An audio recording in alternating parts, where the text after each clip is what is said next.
ఓం నమో భగవతే వాసుదేవాయ. శ్రీ మహావిష్ణువుకి విష్ణు సహస్రనామాలలో సత్కీర్తి అనే నామం ఒకటి ఉన్నది. కీర్తి అనేది మనకి భౌతికపరమైన ఐశ్వర్య సంపదల వలన రావచ్చు. అలాగే సమాజంలో మనకున్న ప్రాముఖ్యతను బట్టి కూడా మనము కీర్తిని సంపాదించవచ్చు. అయితే అటువంటి కీర్తి అశాశ్వతమైనది, నిత్యము కానిది, సత్యము కానిది. అయితే ఏ కీర్తి ఉత్తమమైనది అంటే ధర్మాచరణము వలన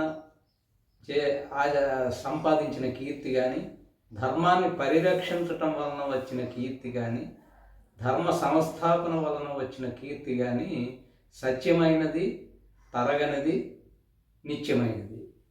అయితే పరమాత్మ ఇటువంటి ఉత్తమమైన కీర్తిని గడించుకున్నవాడు కాబట్టి పరమాత్మని సత్కీర్తి అనే నామంతో పిలవడం జరిగినది. స్వస్తి.